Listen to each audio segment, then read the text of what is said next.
नमस्कार बच्चों, मैं आज बिहारी के दोहे के बारे में बताने चाहती हूँ।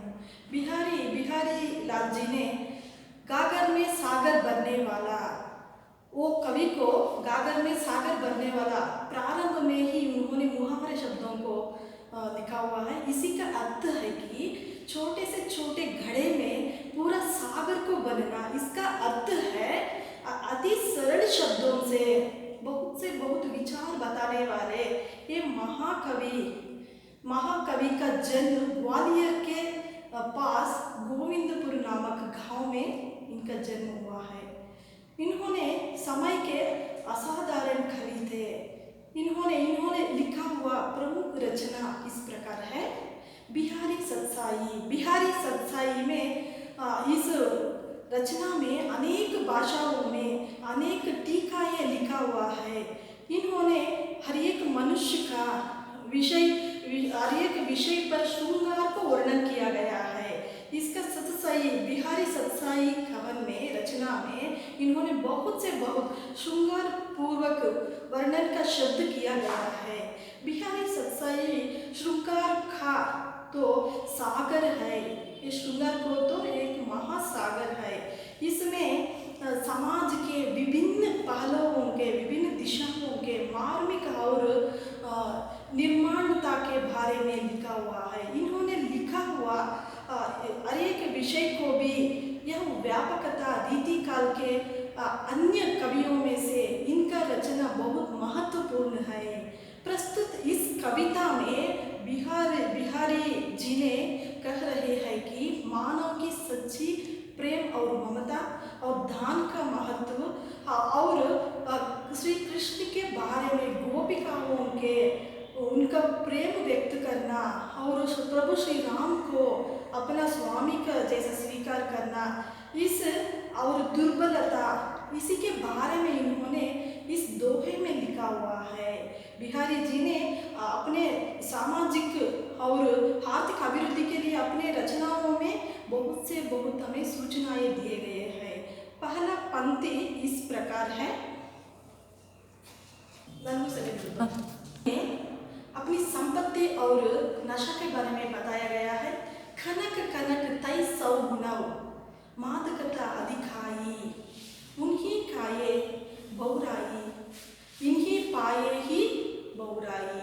पहले प्यारे में कवि ने खनक खनक तौ सौ गुनाव मादकता अधिकाई, उन्हीं खाए बहुराई, इन्हीं पाए ही बहुराई। पहले शब्दार्थ के बारे में देखेंगे बच्चों। पहले कनक का अर्थ है सोना या संपत्ति, और एक कनक का है एक नशा देने वाले धतूर का पौधा है। इस दोनों में से 100 गुण का अर्थ है, 100 गुण का अंतर है। मादकता का अर्थ है नशा, अधिकाई के अर्थ है ज्यादा होना, उन्हीं का अर्थ है उसे, उन्हें पाकर। खाए का अर्थ है खाना, बहुराई का अर्थ है पागल हो जाना, इन्हीं का अर्थ है इसका।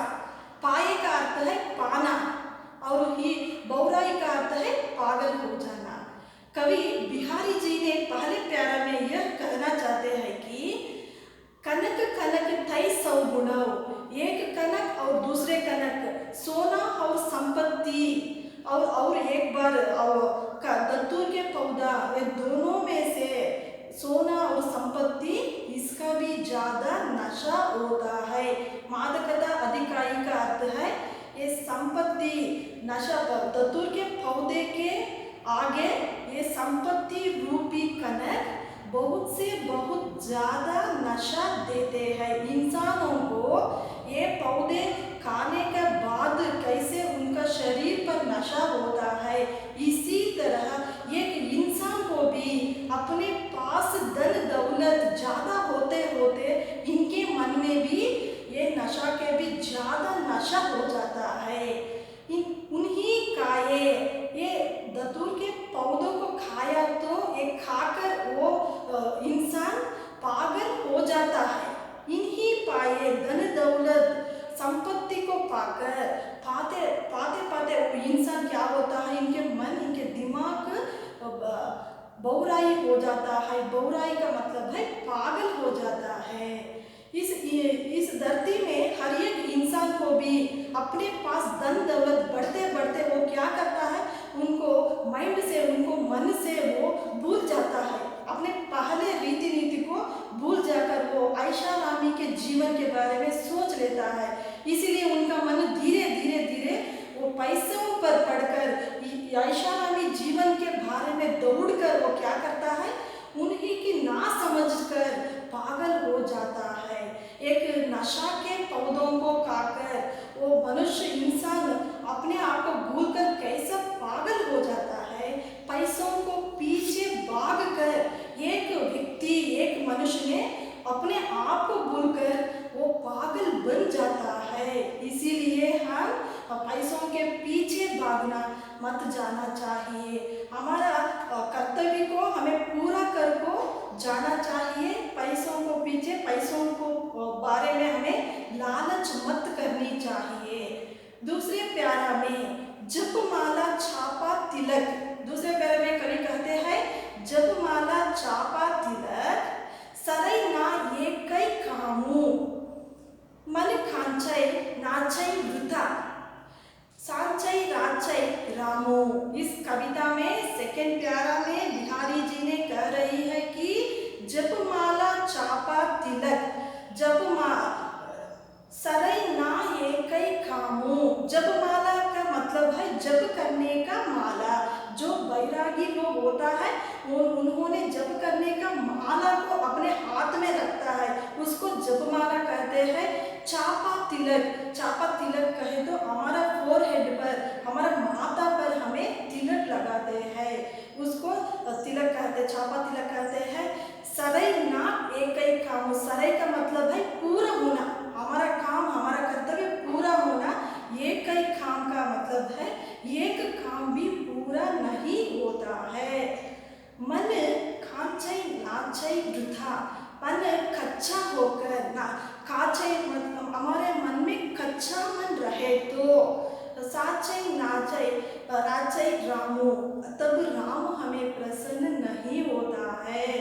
जो इंसान बाहर की दिखावट के लिए अपने वस्त्रों से अलंकार करके अपने माथे पर तिलक लगा के और बैरागी की शक्ल बनाकर अपने वस्त्रों धारण करके वो दूसरों को दिखावट करने के लिए राम प्रसन्न नहीं होता है।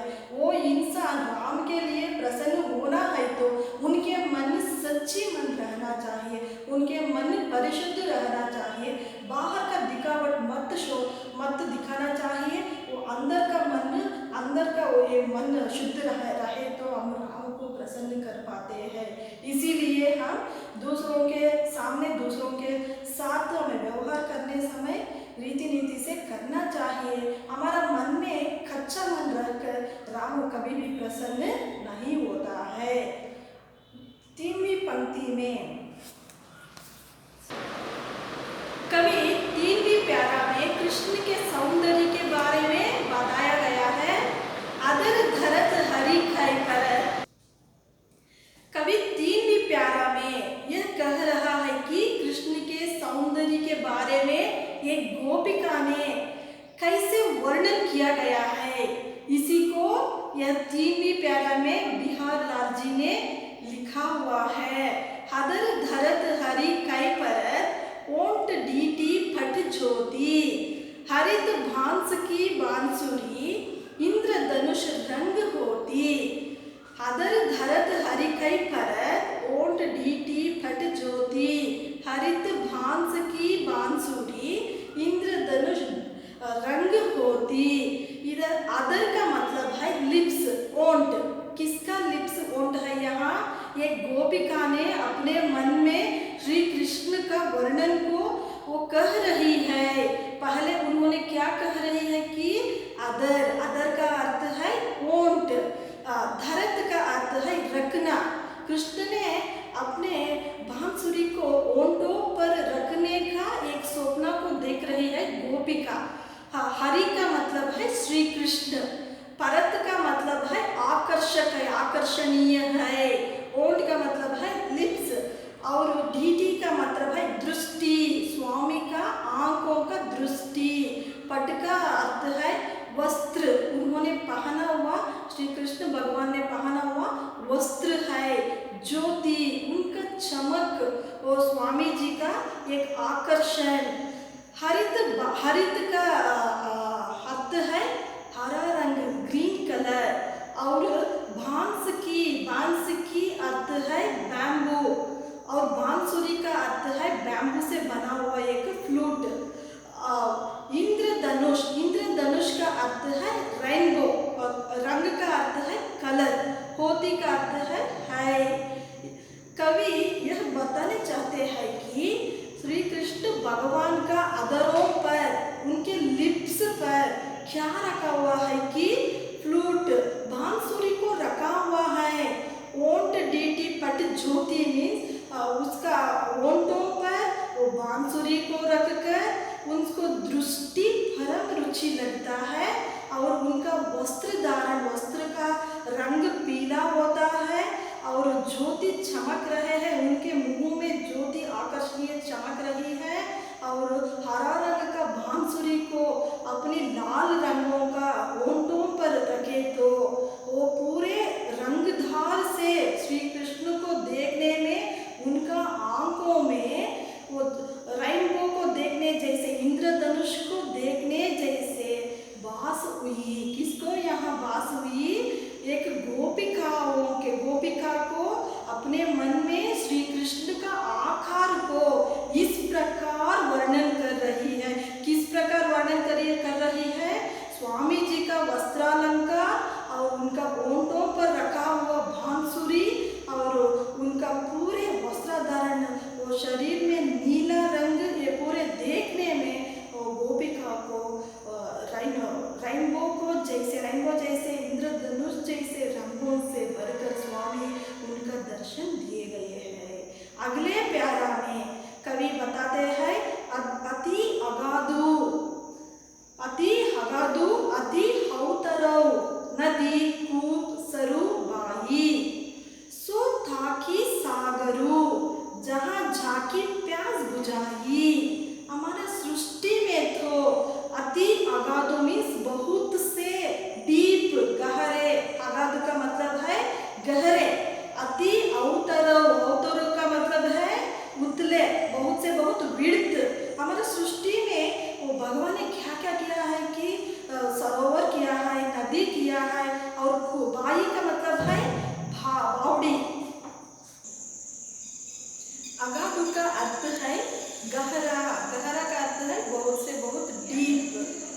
अति अवतरो का अर्थ है विड्थ, उतला, नदी, कूप, सरु का अर्थ है सरोवर, बाई का अर्थ है कुआं, थाकी सागर का अर्थ है सागर, झाकी प्याज का अर्थ है थर्स्टी, बुझाना, बुझाई का मतलब है बुझाना। हमारा सृष्टि में तो अति अगाधु और अति अवतर रूप रहने वाला नदी रहता है, कूप रहता है, सरोवर रहता है और बाई रहता है। ये पूरे के पूरे एक इंसान को यहाँ प्यास का अर्थ दिया हुआ है। एक गरीब, एक नीचे रहने वाले इंसान को, उनको बहुत से प्यास रहने समय में उनको छोटा से जलाशय के पास जाकर उन्होंने पानी पिया तो उनका मन तो सागर के समान बन जाता है। एक छोटे से छोटी आदमी को बहुत से बहुत प्यास लगने समय वो छोटे से जलाशय भी उनका मन में वो बहुत बड़ा सागर बन जाता है। इसी तरह इंसान ने, लोगों ने, नीचे रहने वाले लोगों को हम छोटे मोटे मदद किया तो उनके मन में वो व्यक्ति महान व्यक्ति बन जाता है। बड़ों से बड़े अमीर लोगों से हाथों में होने वाले कामों को अति छोटे, अति नीचे रहने वाले व्यक्तियों ने उसको किया तो, उसको दूसरों को मदद किया तो, हेल्प किया तो वो छोटे व्यक्ति उनके मन में बड़ा व्यक्ति बन जाता है। कवि ने अगले प्यारा में या अनुरागी चित्त की गति समझो नहीं कोई, जो जो बूढ़े श्याम रंग, त्यो त्यो उज्ज्वल उज्जवल होई। ये प्यारा में कवि जी ने यह अनुरागी चित्त की गति समझे नहीं कोई, जो जो बूढ़े श्याम रंग त्यों त्यों उज्जवल होई।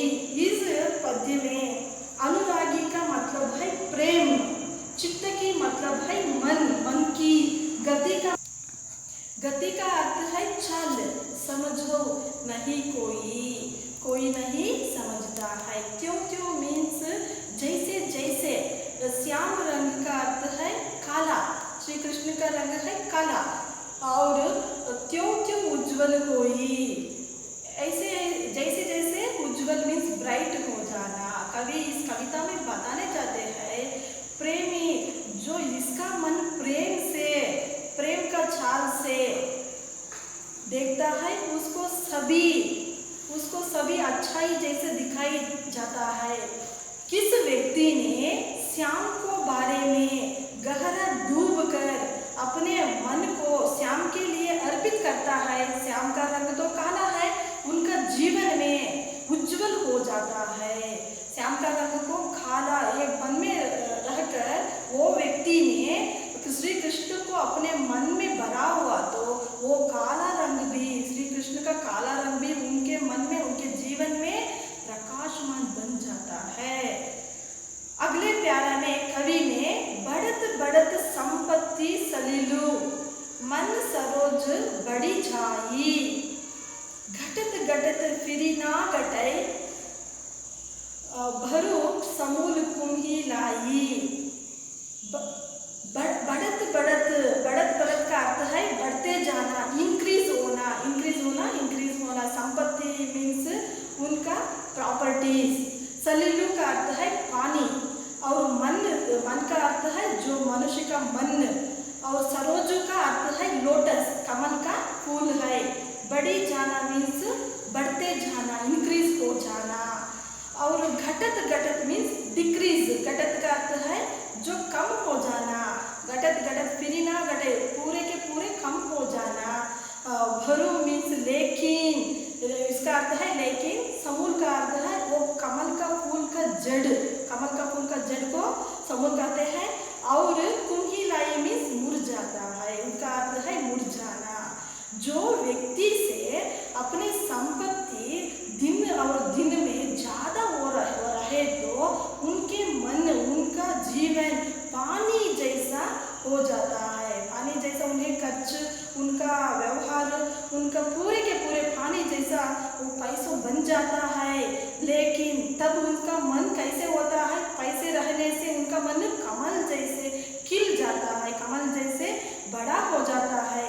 लेकिन वो व्यक्ति से, वो इंसान को धीरे धीरे उनके पास रहने धन दौलत संपत्ति घटत का अर्थ है कम हो गया, तो उनका मन क्या होता है, कुम्ही लाई कहे तो वो लोटस का फ्लावर बिना पानी के बिना, पानी से बाहर ले लिया तो वो कैसे मुरझाता है। वो व्यक्ति का जीवन भी ऐसे हमारे समाज में मुरझाता है। इसीलिए हम धन दौलत और पैसों को सोच समझकर खर्च करना चाहिए। हमने आगे दिनों के बारे में सोचकर हमारे पास रहने धन दौलत को खर्च करनी चाहिए। उन्हें खोकर, उन्हें नाश होने के बाद हमें वो दुख सहना पड़ता है। अगले प्यारा में कवि ने समय समय सुंदर सबई रूप कुरूप ना कोई।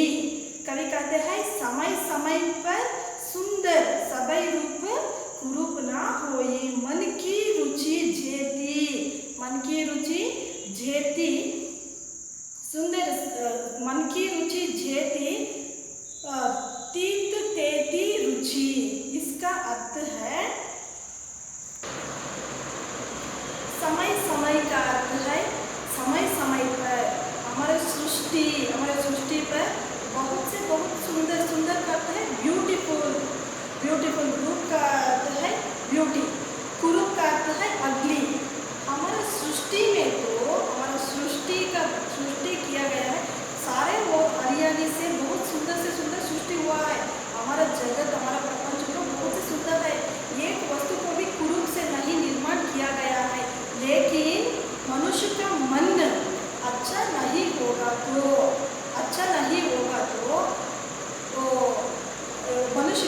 सोचता है उनका मन अच्छा नहीं होगा तो वो वस्तु भी सुंदर रहने वाले वस्तु भी उनको आंखों में कुरूप हो जाता है। ये मनुष्य का मन में डिपेंड होता है। एक वस्तु सुंदर और कुरूप जैसा दिखने में वो मनुष्य का वो इंसान का मन के बारे में वो डिपेंड होता है। इसीलिए हमारा सृष्टि में तो किसी वस्तु भी कुरूप के रूप में नहीं हुआ है, लेकिन मनुष्य का मन में, उदाहरण के लिए एक मनुष्य को उनका दिमाग तो बीमारी में रहता है, उस समय वो दिखाने वाले चीजें सभी उसको आंखों में कुरूप हो जाता है। एक मनुष्य ने बहुत उल्लास से रहता है, बहुत संतोष में रहता है, वो व्यक्ति का वो वस्तु अधिक सुंदर से लग जाता है। इसीलिए हमारा दृष्टि हमारा मन में वो निर्धारित होता है। सृष्टि के सभी वस्तु बहुत सुंदर से निर्माण हुआ है। देखने वाले व्यक्तियों के ऊपर वो निर्धारित हो रहा है। कवि जी ने अंत्य प्यारा में कहा यह श्रुति समृत्यो यह सयाने लोग तीन दबावत निस्कही पातक राजा रोग। यह अंतिम प्यारा में अंतिम में कवि कह रहे हैं, यह श्रुति का अर्थ है वेद। हमारे इतिहास में हमारे ज्ञानी लोगों ने पुरातन इतिहास के आधारित पर वेदों को 4 प्रकार से लिखा हुआ है। ऋग्वेद, यजुर्वेद, सामवेद और अथर्वण वेद, ऐसे चारों वेदों में 4 प्रकार के ज्ञानी लोगों ने अनेक से अनेक हमें विषयों को बताए गए हैं। और साइने लोग, इसके 7 ज्ञानी लोगों ने भी हमको अनेक रूपों से अनेक संपत्ति, लिखने का संपत्ति को दिया हुआ है। इसमें लिखा हुआ है कि 3 प्रकार के परेशान होता है। ज्ञानी लोगों ने उनके आधार पर लिखा हुआ ग्रंथों में वो एक इंसान ने अपने स्थान से नीचे जाने के लिए 3 दबावत उस पर आधारित पड़ता है। एक है पाप, पातक का अर्थ है पाप, और दूसरा है राजा। पातक का अर्थ है पाप, राजा का अर्थ है किंग, और रोग का अर्थ है बीमारी। ये तीनों शब्दों से एक मनुष्य का जीवन कुंठित हो जाता है, नीचे आ जाता है। वो तीनों में छोड़कर वो इंसान आगे बढ़े तो वो इंसान अपने जीवन में सक्सेस पाते हैं। इसीलिए हमें हमेशा पाप करने विचारों से दूर रहना चाहिए, और लीडरशिप, राजा के स्थानों पर से दूर रहना चाहिए, और